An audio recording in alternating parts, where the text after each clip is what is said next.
सभी बंधुओं को नमस्कार। स्वागत है आपका गवर्नमेंट एग्जाम प्रिपरेशन चैनल में। देखिए, एग्जाम मात्र अब जो है आज से 3 दिन रह गया है, यानी कि 3 दिन बीच में है और चौथा दिन तो है ही है। ठीक है, तो मैं कुछ ऐसे प्रश्नों को लेके आया हूँ जिनके एग्जाम में छपने के पूरे पूरे चांस हैं, एज ए गेस पेपर हैं। चलिए शुरू करते हैं आज का टेस्ट सीरीज, जिसका नंबर है 2.29। आज का पहला प्रश्न है, परिवार किस प्रकार की संस्था है? परिवार यानी कि फैमिली जो है किस प्रकार का संस्था है, आपको बताना है। सामाजिक संस्था है, सांस्कृतिक संस्था है, शैक्षणिक संस्था है, उपरोक्त में से कोई नहीं है तो उत्तर हो जाएगा यानी कि यह एक सामाजिक संस्था है। क्या? परिवार। परिवार परिवार से मिलकर ही क्या बना हुआ है? समाज बना हुआ है। और हम लोग कल पढ़े थे कि परिवार जो है वो शब्द जो है लैटिन भाषा, ठीक है, फेमुलुस से मिलकर बना हुआ है, FAMULUS, ठीक है। ये लैटिन भाषा का शब्द है, इससे मिलके जो है फैमिली यानी कि परिवार बना हुआ है। तो सब याद रखना है आपको। आगे बढ़ते हैं, प्रश्न संख्या 2 पे आते हैं। भारत में अनुसूचित जाति यानी कि शेड्यूल कास्ट किसके उदाहरण है? ठीक है, भारत में अनुसूचित जाति जो है किसके उदाहरण है?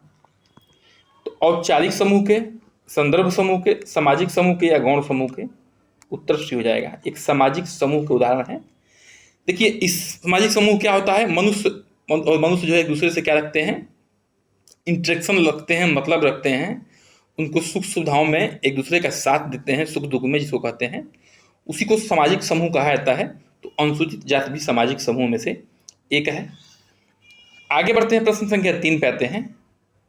भारत में मद्यपान, ठीक है, यानी कि जैसे शराब वगैरह का सेवन करना की समस्या निम्नलिखित में से किस समाज के किस वर्ग को सबसे अधिक प्रतिकूल रूप से प्रभावित की है? ठीक है, भारत में जो शराब वगैरह है वह निम्न में से किस वर्ग को प्रतिकूल रूप से प्रभावित किया है? मतलब कि उसके स्वास्थ्य पे, उसके धन पे जो है बहुत गलत तरीके से इफेक्ट डाला है। धनी वर्ग को, पर्यटक वर्ग को, मेहनतकश वर्ग को या विद्यार्थी वर्ग को? उत्तर सी हो गया, मेहनतकश वर्ग को। मेहनतकश वर्ग से आप क्या समझते हैं? तो ये है मजदूर वर्ग। ठीक है, मजदूर वर्ग पे जो है जो मद्यपान है वो बहुत बुरा असर डाला है। ठीक है, क्योंकि एक तो उनको वो जो है सही तरीके का दारू प्रयोग नहीं करते, यानी कि शराब का प्रयोग नहीं करते। दूसरी बात, उस हिसाब से उनका खान पान नहीं होता है कि उस जो है उस जो भी गलत तरीके का शराब है, निम्न क्वालिटी का शराब है, वो उसको झेल सके। तो जो है उनके स्वास्थ्य बड़ा इसका बुरा असर पड़ता है। आगे बढ़ते हैं, प्रश्न संख्या 4 पे आते हैं। मादक द्रव्य है, मादक द्रव्य क्या है? मादक द्रव्य वही जो आपको नशा में ले जाता है। वैध मादक द्रव्य का दुरुपयोग करना, अवैध मादक द्रव्य का उपयोग करना, ए और बी दोनों, यह उपरोक्त में सभी। ठीक है, कोई नहीं, उत्तर जाएगा सी, यानी कि ए और बी दोनों। ठीक है, देखिए, जो मादक द्रव्य है वो दोनों है, या वैध मादक द्रव्य है उसका दुरुपयोग कर रहे हैं, यानी बहुत ज़्यादा आप जो है उसका सेवन कर रहे हैं या बहुत ज़्यादा उसको बेच रहे हैं इधर उधर करके। ठीक है, या अवैध मादक द्रव्य है उसका उपयोग कर रहे हैं। सब कुछ जो है मादक द्रव्य क्या में आएगा। तो कुछ भी हो, अवैध हो वैध हो, अगर उसका प्रयोग कर रहे हैं तो आप जो है मादक द्रव्य में वो आएगा। आगे बढ़ते हैं, प्रश्न संख्या 5 पे आते हैं। एपिडीमियोलॉजी, ठीक है, क्या है? ठीक है, एपिडीमियोलॉजी क्या है? बड़ी आबादी में रोग की घटना एवं उसके प्रसार का अध्ययन करना। ठीक है, बड़ी आबादी में ज़्यादा जनसंख्या में रोग की घटना एवं उसके को प्रसार का अध्ययन करना, या बड़ी आबादी में कुपोषण का अध्ययन करना। ठीक है, कुपोषण जानते हैं, मल न्यूट्रिशन। बड़ी आबादी के लिए स्वास्थ्य देखभाल के प्रावधानों का अध्ययन करना, या हैजा रूप के निदान एवं लक्षण का अध्ययन करना। देखिए, जो एपिडेमियोलॉजी है वो है एन की बड़ी आबादी में रोग की घटना एवं उसके प्रसार का क्या करना? अध्ययन करना। ठीक है, बड़ी आबादी में रोग की घटना एवं उसके प्रसार का क्या करना? अध्ययन करना क्या कहलाता है? एपिडेमियोलॉजी कहलाता है। थोड़ा सा इसको देख लेते हैं एग्जाम की पॉइंट में। जो महामारी विज्ञान है ये जानपदिक रोग विज्ञान है, जिसको एपिडेमियोलॉजी अंग्रेजी में कहते हैं। जीव विज्ञान की एक शाखा है। यह चिकित्सा विज्ञान के अंतः विषय क्षेत्र जिसमें मानव आबादी में बीमारी के नियंत्रण करने का अध्ययन करना किया जाता है। ठीक है, यहाँ पे आप लोग देख लिए जो जो हम लोग ऑप्शन में था कि क्या ये मानव आबादी में बीमारी को नियंत्रण करने के अध्ययन को क्या कहता है, इसको एपिडेमियोलॉजी कहा जाता है। ठीक है, महामारी विज्ञानियों को अक्सर रोग जासूस कहा जाता है। रोग के बारे में लोग पता लगाते हैं, कब आने वाला है, कैसे खत्म होगा। ठीक है, क्योंकि वे बीमारी के कारण का पता लगाते हैं और इसके प्रसार को रोकने के लिए तत्पर रहते हैं। आगे बढ़ते हैं, प्रश्न संख्या 6 पे आते हैं। देखिए इस टेस्ट में जो है टोटल 35 क्वेश्चन है। कितने क्वेश्चन हैं? 35 क्वेश्चन है।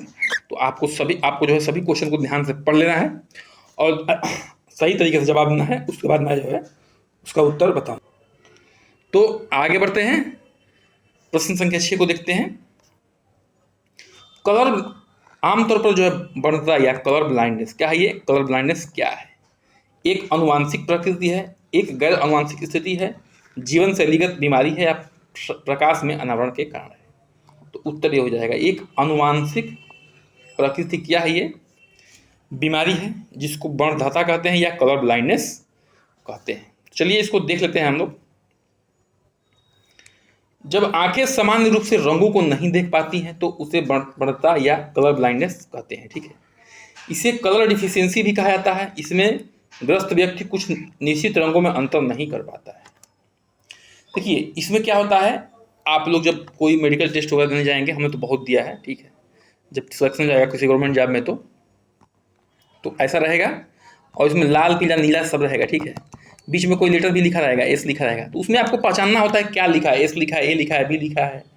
ठीक है, ये सब दिखते हैं। ठीक है, तो उसी को जो है उसमें क्या होता है कि इसमें व्यक्ति जो है जब कई रंग एक जगह होते हैं तो रंगों को पहचानने में उसको समस्या क्रिएट होती है। अब देखिए उसमें समानता हरे और लाल तथा कभी कभी नीले रंग में भी अंतर समझ में नहीं आता है।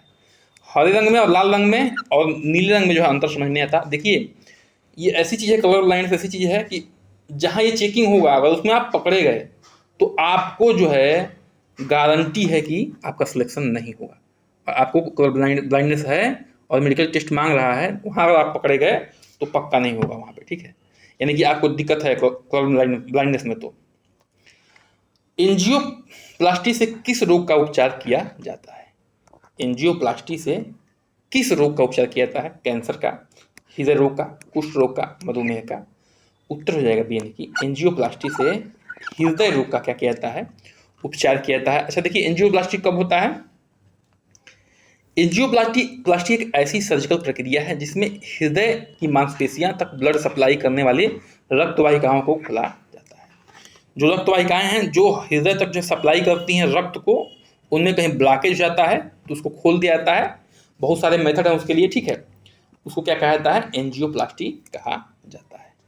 आगे बढ़ते हैं, प्रश्न संख्या 8 पे आते हैं। मौखिक गर्भ निरोधक जन्म नियंत्रण कर पाते हैं क्योंकि वे। मौखिक गर्भ निरोधक क्या होता है? देखिए जब महिलाएं गोली खाती हैं, गोलियां वगैरह खाती हैं, हालांकि हमारे हिसाब से गोलियां नहीं खाना चाहिए क्योंकि देखिए ये हार्मोनल चेंज लाती हैं और जब हार्मोनल चेंज लाती हैं तो आपके शरीर में जो है बहुत बैड इफेक्ट पड़ता है। अधिक से अधिक जो है गर्भ निरोधक की जगह पे आप लोग जो है गोलियों की जगह आप लोग जो है सेफ्टी कंडोम का प्रयोग कर सकते हैं। ठीक है, जिनको भी करना हो वो सबसे बेस्ट है। तो देखिए ये अंडाणु को मारते हैं, डिम्बोत्सर्ग को रोकते हैं, या स्पर्म को मारकर क्या करते हैं, या स्पर्म और ओवा को अवरोध उत्पन्न करते हैं। तो उत्तर भी हो जाएगा ये डिम्बोत्सर्ग को रोकते हैं, यानी कि जो डिम्ब होते हैं उनके उत्सर्जन को रोकते हैं। ठीक है, कैसे रोकते हैं इसके बारे में थोड़ा हम लोग यहाँ पे देख लेते हैं। संयुक्त मौखिक गर्भ निरोधक गोली, ठीक है, COPC, जिसे अक्सर जन्म नियंत्रण गोली या बोलचाल की भाषा में गोली कहा जाता है, एक प्रकार का जन्म नियंत्रण है जिसे महिलाओं द्वारा मौखिक रूप से लेने के डिजाइन किया जाता है। यानी कि एक तरह से गोली के रूप में खाया जाता है, जैसे दवा खाया जाता है उस तरह से। गोली में दो महत्वपूर्ण हार्मोन होते हैं, एक प्रोजेस्टेरोन हार्मोन प्रोजेस्टेरोन एक सिंथेटिक रूप है और एस्ट्रोजन आमतौर पर जो है एक एंथिलियोस्ट्रिडियोल या एस्ट्राडियोल है। ठीक है, जब सही तरीके से लिया जाता है तो यह मासिक धर्म चक्र को खत्म करने के लिए बदल देता है और ओवुलेशन को और गर्भावस्था को रोक देता है। ठीक है, मासिक धर्म को क्या करता है? खत्म करता है। ओवुलेशन को और गर्भावस्था को क्या करता है? रोक देता है। इस तरह से तो देखिए ये क्या कर रहा है? हार्मोनल चेंज कर रहा है। ठीक है, हार्मोनल चेंज कर रहा है, आपके जो है शरीर में वो चीज़ें कर रहा है जो प्रकृति के खिलाफ है। तो मैं नहीं मानता हूँ कि ये सही है। वही बताया फिर जो कि आप उस तरीके को अपना सकते हैं। निम्न में से कौन सा कारक हैं आहार नियोजन क्रिया को प्रभावित करते हैं? ठीक है, निम्न में से कौन से कारक हैं जो आहार नियोजन को प्रभावित करते हैं? कल ही इसके बारे में बहुत डिटेल में बात हुई थी, लेकिन ये प्रश्न चूंकि दूसरे तरीके से पूछा गया है इसलिए इसको जो है मैं इस पर रखा हूँ। निम्न में से कौन सा जो है आहार नियोजन को प्रभावित करता है? आयु, शारीरिक आवश्यकता, व्यवसाय, उपरोक्त सभी। तो उत्तर डी हो जाएगा, ये सभी। ठीक है, देखिए आहार नियोजन जो होता है, जो डाइटिशियन आपका आहार लिखते हैं उसमें आपकी उम्र कितनी है, शारीरिक आवश्यकता, आपका काम कैसा है, कैसे काम करते हैं, फिजिकल वर्क करते हैं, मेंटल वर्क करते हैं, ठीक है, सब कुछ आपको देखा जाता है कि दिन भर में कितना आप वर्क करते हैं, कितनी एनर्जी लॉस करने की क्षमता रखते हैं आपका काम, अपने काम की वजह से। सब कुछ देखने के बाद जो है उसकी जो है डिटेल में आहार नियोजन लिखा जाता है। आगे बढ़ते हैं, प्रश्न संख्या 10 पे आते हैं। व्यवहार करने का निश्चित, अस्थायी व विशिष्ट तरीका कहलाता है। व्यवहार करने का निश्चित, अस्थायी व विशिष्ट तरीका क्या कहलाता है? व्यवहार, शील गुण, आदत, चरित्र, उसको शील गुण कहा जाता है। देखिए मैं बार बार जो है आपसे रिक्वेस्ट करता हूँ, कृपया करके इतना कर दिया करिए, ठीक है। इसके बाद ये बहुत प्रश्न है, 35 प्रश्न तक हैं। कृपया करके आप लोग जो चैनल को सब्सक्राइब कर दिया करिए, लाइक कर दिया करिए, शेयर और कमेंट कर दिया करिए। इससे आपका कुछ नहीं होने वाला है, इतना कर दीजिए, बाकी हम आपके साथ तत्परता से लगे हुए हैं, ठीक है। और इसके बाद जो है मैं 2 से 3 दिन में यही बता दे रहा हूँ, ठीक है। 2 से 3 दिन में सुपर टॉपिक्स, जो बेस्ट टॉपिक हैं आपके, जो कि एग्जाम पर्पज से जो है बहुत ही इंपॉर्टेंट हैं, उनका रिवीजन लाऊंगा पॉइंट बाय पॉइंट, और कम से कम समय में अधिक से अधिक रिवीजन कराने की कोशिश करूंगा कि ताकि रिवीजन हो जाए। क्योंकि अब जितना हम लोग क्वेश्चन करना है कर चुके हैं, अब रिवीजन पॉइंट ऑफ व्यू से हम लोग को चलना पड़ेगा, क्योंकि बहुत ही कम समय रह गया है। खसरा, गलसुआ, रुबेला के लिए MMR की टीका किस आयु में लगता है? जो खसरा, गलसुआ, रुबेला है, MMR जिसके लिए MMR का टीका लगाया जाता है, किस आयु में लगता है? 3 माह में, 9 से 12 महीने में, 15 से 18 महीने में, या 16 से 24 महीने में? 15 से 18 महीने में जो है खसरा, गलसुआ और रुबेले का टीका लगता है, ठीक है। BCG का टीका कब लगता है? जन्म के तुरंत बाद लगता है। BCG का टीका कब लगता है? जन्म के तुरंत बाद लगता है, ठीक है। BCG, OPV यानी कि ओरल पोलियो वायरस, और हेपेटाइटिस, ठीक है, हेपेटाइटिस, ये जो है कब इसका टीका जो है जन्म के तुरंत बाद दे दिया जाता है। आगे बढ़ते हैं, प्रश्न संख्या 12 पे आते हैं। माता और शिशु के बीच बनने वाला प्रथम बंधन है, जो माँ है और जो शिशु है उसके बीच में जो प्रथम बंधन बनता है वो क्या होता है? सहयोग का होता है, लगाव का होता है, क्रोध का, संवेग का? पहला बंधन जो होता है वो लगाव का होता है, एक दूसरे से लगाव हो जाता है, उसके बाद जो बनना होता है बनता है। प्रश्न संख्या 13 पे आते हैं। गंभीर कुपोषण, ध्यान रखिएगा यहाँ पे सब पे ध्यान है, गंभीर कुपोषण की बात हो रही है। परिभाषित होता है अत्यधिक निम्न स्थिति में, यानी कि सबसे कम हो जाए तो निम्न में से क्या कम हो जाए तो उसको गंभीर कुपोषण कहेंगे। लंबाई, भार, भार के सापेक्ष लंबाई, लंबाई के सापेक्ष भार, उत्तर जाएगा, यानी कि भार बहुत कम हो जाए तो उसका लंबाई वंबाई से ज़्यादा लेना देना नहीं है, उसको जो है गंभीर कुपोषण में आ जाएगा। आगे बढ़ते हैं, प्रश्न संख्या 14 पे आते हैं। पोषक तत्वों का अधिकांश अवशोषण कहाँ पे होता है? जब हम लोग खाना खाते हैं तो उसमें जो पोषक तत्वों का अधिकांशतः अवशोषण होता है वो कहाँ पे होता है? मुंह में, अमाशय में, छोटी आंत, बड़ी आंत? छोटी आंत में जो है इसका अवशोषण होता है। आगे बढ़ते हैं, प्रश्न संख्या 15 पे आते हैं। शरीर में पानी की कमी का कारण होता है। शरीर में पानी की कमी का कारण क्या होता है? जिससे पानी कमी होता है तो उसको क्या कहते हैं शरीर में? उसको कहते हैं डिहाइड्रेशन। क्या कहते हैं? डिहाइड्रेशन या निर्जलीकरण, या हिंदी में कहते हैं निर्जलीकरण, ठीक है। कब होता है ये? शरीर का पानी और लवण निकल जाता है तब, यह डर या अल्कलिनिटी से, या कोई अल्कलिनिटी मतलब कि कोई बेसिक आइटम खा ली जिसमें बहुत ज़्यादा बेस हो तब, या आहार में गड़बड़ी हो गई तब, तो उत्तर हो जाएगा यानी कि देखिए पानी कमी कब होता है? जब शरीर से पानी निकल जाए, या तो डायरिया का वजह से, या बहुत ज़्यादा आपकी लैट्रिन हो रही है, ठीक है, या वोमिटिंग हो रहा है, किसी अन्य कारण से भी, तो या शरीर से पानी निकल जाए या उसमें से लवण निकल जाए, तो उसको क्या कहते हैं, शरीर में पानी की कमी हो गई है, निर्जलीकरण हो गया या डिहाइड्रेशन हो गया है। आगे बढ़ते हैं, प्रश्न संख्या 16 पे आते हैं हम लोग। शाकाहारी आहार में समानता कमी होती है। जो शाकाहारी आहार होता है उसमें समानता किसकी कमी होती है?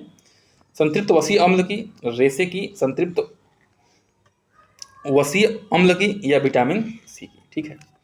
एक ऑप्शन 2 बार हो गया है, तो वही एक ही सही है, यानी कि संतृप्त वसीय अम्ल की जो कमी होती है किसमें? शाकाहारी आहार में। आगे बढ़ते हैं, प्रश्न संख्या 17 पे आते हैं। देखिए, कार्बोहाइड्रेट के अत्यधिक सेवन का परिणाम क्या होता है? कार्बोहाइड्रेट के अत्यधिक सेवन का परिणाम क्या होता है? रिकेट्स, मोटापा, एनीमिया, कुष्ठ रोग। उत्तर जगह भी, मोटापा होता है। देखिए, कार्बोहाइड्रेट और वसा ये ऐसे चीजें हैं जो क्या करते हैं? शरीर को ऊर्जा प्रदान करते हैं। कार्बोहाइड्रेट और वसा क्या करते हैं? शरीर को ऊर्जा प्रदान करते हैं। तो एक सीमा से जब अधिक हम लेने लगेंगे कार्बोहाइड्रेट को, वही बताया, जब आहार नियंत्रण के खिलाफ अधिक लेने लगेंगे कार्बोहाइड्रेट या वसा, तो आपका शरीर क्या होने लगेगा? मोटा होने लगेगा। आगे बढ़ते हैं, प्रश्न संख्या 18 पे आते हैं। साल्क पोलियो टीका को देने का मार्ग है। जो साल्क पोलियो टीका है उसको कहाँ पे दिया जाता है? ठीक है, मौखिक रूप से, अंतःपेशीय में, सिराब में, या इसकी। तो उत्तर जाएगा बिल्कुल अंतःपेशीय में। ध्यान रखिएगा, पोलियो का टीका तो मुंह में पिलाया जाता है, लेकिन साल्क पोलियो टीका जो है अंतःपेशीय यानी कि मांसपेशीय में दिया जाता है। आगे बढ़ते हैं, प्रश्न संख्या 19 पे आते हैं। मादा प्रजनन प्रणाली के किस भाग में हजारों अंडे होते हैं? देखिए, जो प्रजनन प्रणाली होती है महिला की, उसके किस भाग में अंडे होते हैं, बहुत डिटेल में हम लोग जो है मादा अंग को पढ़े थे, प्रजनन अंग को, ठीक है। तो अब उतना डिटेल में यहाँ नहीं पढ़ सकते हैं, लेकिन चूंकि हम लोग उत्तर तो देंगे ही। गर्भाशय में, योनि में, अंडकोश में, फैलोपियन ट्यूब में। तो जो मादा प्रजनन प्रणाली के जो है किस भाग में अंडे होते हैं ये पूछा जाए तो उसका उत्तर जाएगा सीधे अंडकोश में जो है सारे अंडे होते हैं, जहाँ से रिलीज होते हैं। प्रश्न संख्या 20 पे आते हैं। सामान्यतः अंडाणु का निषेचन होता है। समानता जो है अंडाणु का निषेचन कहाँ होता है? निषेचन का मतलब क्या होता है कि जहाँ पे अंडाणु और शुक्राणु मिलते हैं, ठीक है, अंडाणु और शुक्राणु, ठीक है, शुक्राणु जहाँ पे मिलते हैं, स्पर्म और ओवम जहाँ मिलते हैं, तो उसी को निषेचन कहते हैं। ये कहाँ पे होता है? गर्भाशय में, अंडवाहिनी में, अंडाशय में, रोमिका में। तो उत्तर भी हो जाएगा अंडवाहिनी में, यानी कि फैलोपियन ट्यूब में जो है निषेचन होता है। जब वहाँ से अंडाशय से अंडा निकल के आता है और जहाँ से शुक्राणु जाता है, तो फैलोपियन ट्यूब में जो क्या होता है, इसका निषेचन होता है। फिर धीरे धीरे जो है स्रव क्यों कहाँ आता है? गर्भाशय में आता है, गर्भाशय में चिपक जाता है। गर्भवती महिला को सूचित किया गया कि उसका निषेचित भ्रूण गर्भाशय के अतिरिक्त दूसरी जगह पर विकसित हो रहा है, ठीक है। गर्भवती महिला को यह सूचित किया जा रहा है कि आपका जो निषेचन हुआ है और जो भ्रूण जो है बन गया है, वो गर्भाशय के अलावा कहीं और विकसित हो रहा है। देखिए, कभी कभी फैलोपियन ट्यूब में ही विकसित होने लगता है। इस स्थिति को क्या कहा जाता है? RH असंगति कहा जाता है, इन विट्रो निषेचन या सरोगेसी कहा जाता है, या अस्थानिक गर्भावस्था कहा जाता है। उत्तर जाएगा BNP, अस्थानिक गर्भावस्था, यानी कि वो सही स्थान पे नहीं हो रहा है, ठीक है।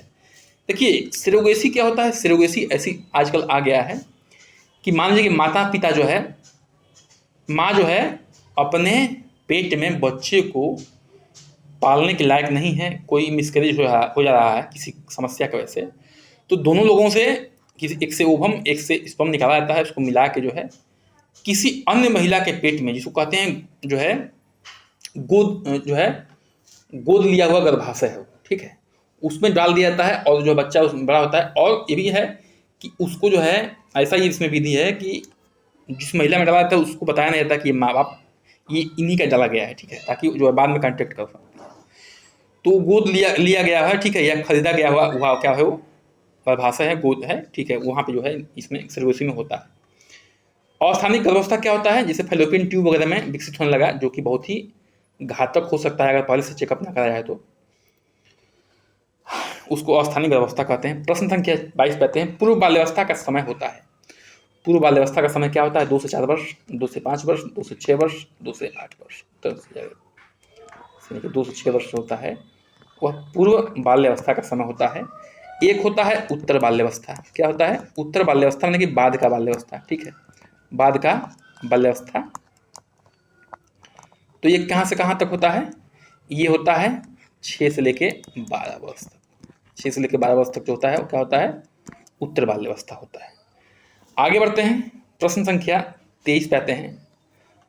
मंद बुद्धि के बालकों की बुद्धि लब्धि से कम होता है। ठीक है, जो मंद बुद्धि के बालक होते हैं उनका बुद्धि लब्धि से कम होता है, यानी कि आयु किससे कम होता है?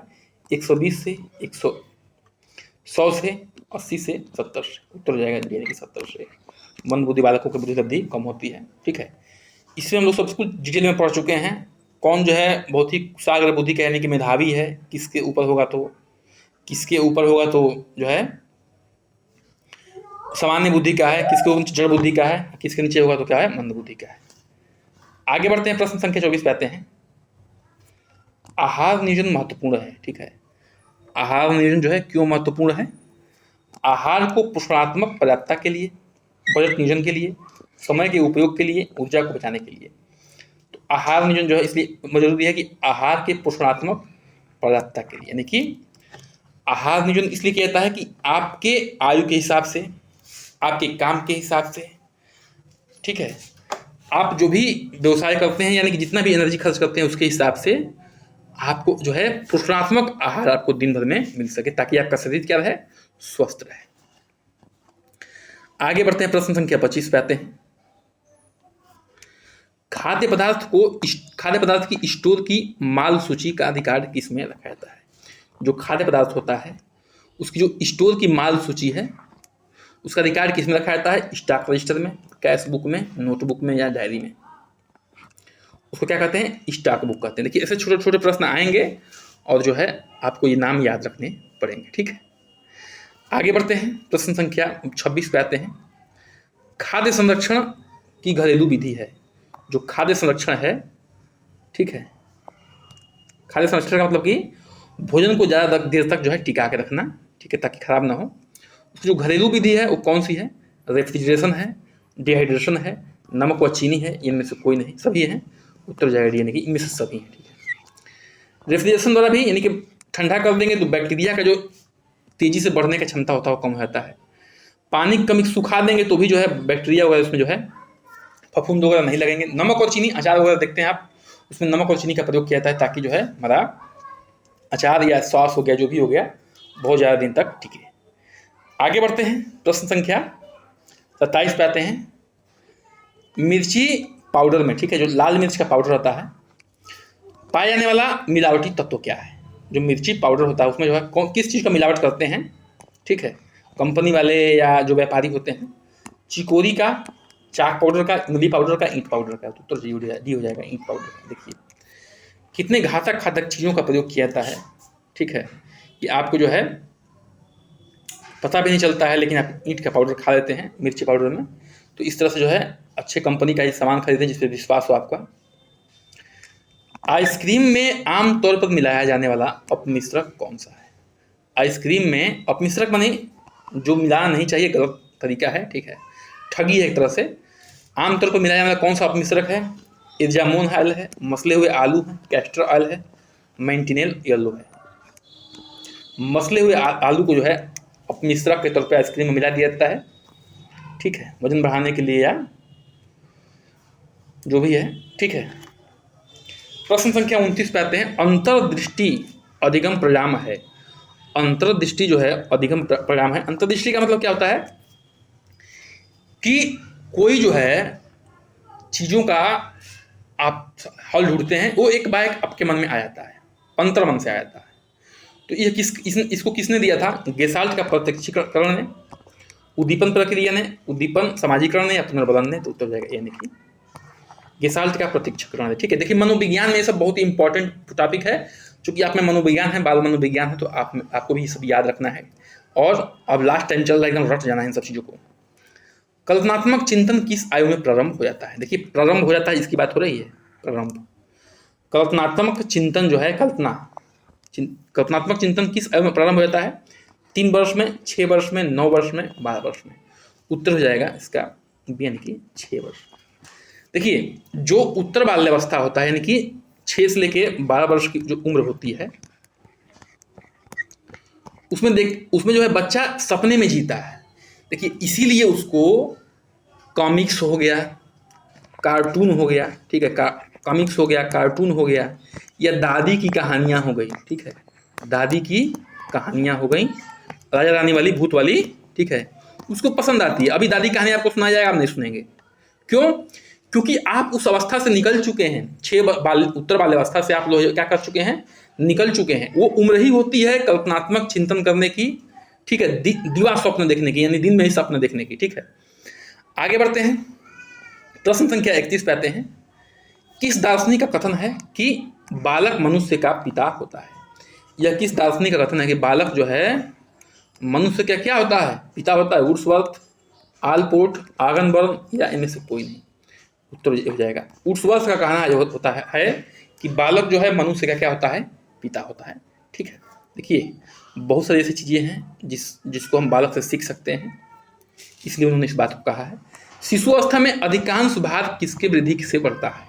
जो शिशु अवस्था में बच्चों का वजन बढ़ जाता है, वह अधिकांशतः जो है किस चीज़ के बढ़ने से उसके वजन में, भार में वृद्धि हो जाती है? हड्डी के, मांसपेशियों के, वसा के, त्वचा के। तो वसा के बढ़ने से जो है बच्चों का क्या होता है? अधिकांशतः भार बढ़ जाता है, ठीक है, उम्र के हिसाब से, हाइट के हिसाब से। प्रश्न संख्या 33 पे आते हैं। बालक के मन एक जो है खाली स्लेट की तरह है या टेबुला सा है, ठीक है, यह विचार किसका है? बालक का मन जो है एक खाली स्लेट सा है, टेबुला सा है। कहने का मतलब ये है कि जो बालक के स्लेट पे, यानी कि उसके माइंड पे जो भी आप उस उम्र में लिख देंगे, उसको जो है वो उसी तरह से वो सीखना शुरू कर देगा, ठीक है। जॉन लॉक साहब हैं, फ्राबेल साहब हैं, प्लेटो साहब हैं, चार्ल्स डार्विन साहब हैं, उत्तर हो जाएगा, यानी कि जॉन लॉक साहब ने इस बात को कहा है कि बालक का मन जो है खाली स्लेट है या टेबुला है, ठीक है। हमें क्या करना है? इन सारे स्टेटमेंटों को जो है याद रखना है, एक जगह लिख के। याद करने का वही तरीका कि वर्ड्स को पकड़िए और साथ में जो है उसके जो भी किस दार्शनिक ने दिया है, किस मनोवैज्ञानिक ने दिया, उसको लिख लीजिए। कम से कम दवाई की तरह जो है दिन में 2 से 3 बार जरूर पढ़िए, सुबह शाम दोपहर, ठीक है। यही काम करना है क्योंकि एग्जाम बहुत ही नज़दीक आ चुका है। प्रश्न संख्या 34 पे आते हैं।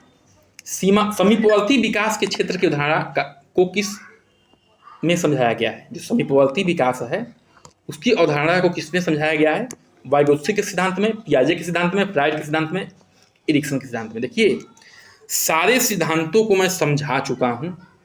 किसी भी सिद्धांत में आपको समस्या हो रही है तो आप जाइए चैनल के प्लेलिस्ट में और वहाँ से आप पढ़ सकते हैं, ठीक है। फिलहाल जो है इसका उत्तर हो जाएगा आपका वाइगोत्स्की सिद्धांत में जो है समीपवर्ती विकास को समझाया गया है। प्रश्न संख्या 35 पे आते हैं। बहुत ही इंपॉर्टेंट प्रश्नों में से एक है ये। प्रथम मनोविज्ञान प्रयोगशाला कहाँ स्थित की गई थी? ठीक है, प्रथम मनोविज्ञान प्रयोगशाला कहाँ स्थित की गई थी? बर्लिन में, बोस्टन में, फ्रैंकफर्ट में, जिपलिंग में। जिपलिंग में जो है प्रथम मनोवैज्ञानिक प्रयोगशाला को स्थापित किया गया था, ठीक है। चूंकि आप में मनोविज्ञान है तो ये सब प्रश्न जो है आपके लिए बहुत ही मोस्ट इंपॉर्टेंट होते हैं। बहुत छांट के लाता हूँ आपके लिए प्रश्नों को। तो आप लोग जो है इतना काम कर दीजिए, कृपया करके चैनल को क्या कर दीजिए, सब्सक्राइब कर दिया करिए, लाइक कर दिया करिए, शेयर कर दिया करिए, कमेंट कर दिया करिए। बन रहिए हमारे साथ। नमस्कार, जय हिंद।